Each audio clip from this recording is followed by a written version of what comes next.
The night sky over Delhi wasn't dark. It was burning. Not from stars, from fires, thousands of them, 10 kilometers from the city walls. The Mongols had arrived. And when the Mongols arrived, cities usually ended. For 70 years, their cavalry had moved like weather systems across continents. China bent, Persia burned, Eastern Europe trembled. Now they stood outside Delhi, and inside the city, something else was burning. Grain prices had tripled in a week. Caravans stopped moving. Merchants sealed warehouses. Speculation spread like a disease. This wasn't just a military invasion. It was a liquidity shock, and liquidity shocks kill states faster than arrows. Empires don't collapse when walls fall. They collapse when markets fail. The Mongol Empire was not just large, it was elastic.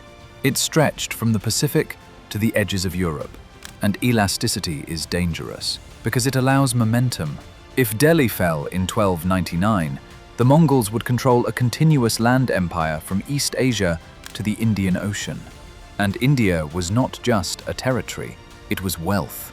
Gold reserves, textiles, spice routes, trade arteries linking the Islamic world to Southeast Asia. With Indian revenue, the Mongols could fund another westward push, reinforce Persia, pressure Anatolia, revisit Europe. The global balance of power shifts. This was not a border raid. This was a pivot point. But this story is not just about swords. It's about systems. The Mongols mastered mobility. Delhi mastered management. And that difference would decide everything. To understand Delhi's resistance, you must first understand why no one else resisted successfully. The Mongols did not rely on brute force alone. They relied on synchronization. Every soldier was a cavalry archer. Every unit is organized in decimals: 10, 100, 1,000, 10,000. Communication through flags, torches, and signals. Pre-invasion intelligence networks. They knew supply routes before arrival. They knew political rivalries inside cities. They knew which governors could be bribed. And then there was the feigned retreat. Attack, withdraw, wait for pursuit, encircle, crush. It was devastating because it weaponized instinct. Humans chase retreating enemies. The Mongols turned that reflex into catastrophe. It worked in northern China. It worked in Khwarezm. It worked in Hungary. But even more powerful than tactics was reputation. Reputation reduced resistance. Cities surrendered before arrows flew. Rulers paid tribute to avoid annihilation. Fear did half the work. And that fear traveled faster than horses. Most armies lost because they believed they were already doomed. Delhi was about to refuse that belief. Inside Delhi stood Sultan Alauddin Khalji, ruthless, calculating, unsentimental. He understood something other rulers did not. The Mongols attacked economies before cities. When Mongols approached, farmers fled fields, merchants hoarded grain, caravans halted. Insurance, informal though it was, collapsed. Speculation surged, prices rose, inflation spread. Inflation erodes legitimacy, and legitimacy funds armies. If nobles cannot feed retainers, they revolt. If revenue falters, payroll falters. If payroll falters, soldiers defect. But the Mongols did not need to breach walls. They could trigger internal collapse. Alauddin anticipated this. So years before Kili, he implemented reforms that seemed oppressive at the time. Grain price ceilings, state-monitored markets, merchant registration, anti-hoarding enforcement, state grain reserves. He wasn't suppressing commerce, he was stabilizing expectations. He built a standing, salaried army, unprecedented in scale, paid directly from the treasury, no feudal dependence, no delayed compensation. He branded horses to prevent inspection fraud, registered soldiers by description, tracked payroll carefully. He reduced corruption not for morality, but for military readiness. This was proto-bureaucratic statecraft, centralization, liquidity control, logistical discipline. The Mongols mastered speed. Alauddin mastered continuity. He wasn't preparing for a battle, he was preparing for pressure. The Mongol force under Prince Kutlug Khwaja marched for 6 months. They bypassed cities, ignored opportunities to plunder, maintained operational focus. This was not a raid. This was an attempted decapitation. When they reached Kili, 10 kilometers from Delhi, they did not immediately attack. They camped. They let fear circulate. Inside Delhi, inflation accelerated. Rumors multiplied. Refugees poured in. The psychological phase began. Alauddin's advisors urged tribute. It had worked elsewhere, but tribute signals weakness.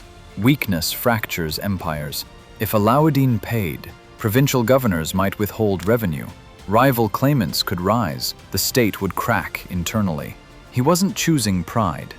He was choosing coherence. Lose once in battle, or lose permanently in perception. So he rode out. The battlefield was narrow. River on one side, forest on the other. Limited cavalry sweep, an intelligent defensive choice. The armies formed. Mongol cavalry probing with arrows, feints, pressure. On the right flank stood Zafar Khan, a proven commander. He knew Mongol tactics. He had defeated them before. But knowing tactics is different from resisting emotion. Arrows struck shields. Men fell screaming. Dust filled lungs. The smell of iron thickened in the air. The Mongols taunted, then retreated, just enough. Zafar Khan charged. 5,000 cavalry thundered forward. They believed momentum had shifted. 3 kilometers, 4. Then the horizon moved. Mongol cavalry emerged from both flanks. Encirclement. Perfect execution. Zafar Khan ordered a circle formation. Backs together. No retreat. The Mongol prince watched. Offered surrender. Power. Survival. Zafar Khan refused. Charged. Struck the prince in the shoulder. Deep wound. Then fell. One man's refusal. One blade's arc. One destabilizing injury. Momentum faltered. The first day ended unresolved.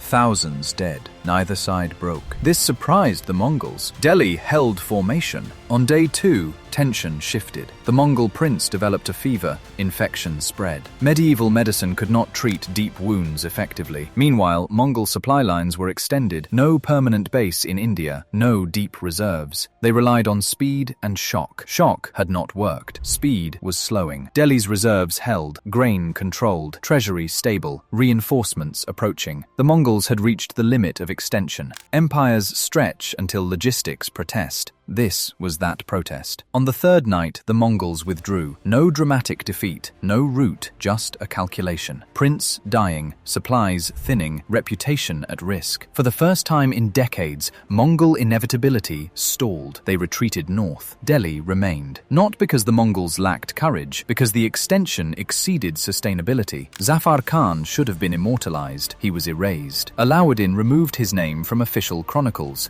Why? Because discipline outweighs legend. If generals could disobey and be celebrated, structure erodes. It was cold but coherent. States survive through order, not mythology. The Mongols returned in later years, but something had shifted. The aura of invincibility had cracked. Each failed invasion weakened their reputation, and without fear, conquest becomes harder. Delhi's centralized fiscal state outlasted Mongol momentum. Alauddin expanded south, consolidated revenue, strengthened markets. The Mongols eventually fragmented. Their empire was divided into khanates. Speed could not compensate for structural diffusion. Return to the fires, those thousands of flames outside Delhi. For 70 years, they meant annihilation. This time, they faded. Not because the Mongols were destroyed, because they encountered a system built for pressure. Speed builds empires. Structure sustains them. The Mongols mastered conquest. Delhi mastered continuity. Empires fall when systems fail. Delhi's system held, and that made all the difference. Return to the fires. 10 kilometers from Delhi. For 70 years, those fires signaled collapse. Cities surrendered, markets froze, armies broke before engagement, because the Mongols weaponized inevitability. In Delhi, inevitability stalled, not through spectacle, through limits. Speed carried the Mongols across continents, but speed does not resolve logistics. Fear does not stabilize revenue. Momentum does not replace institutional depth. Delhi did not defeat the Mongols through superior force. It survived their operational model. The Mongols required expansion to sustain authority.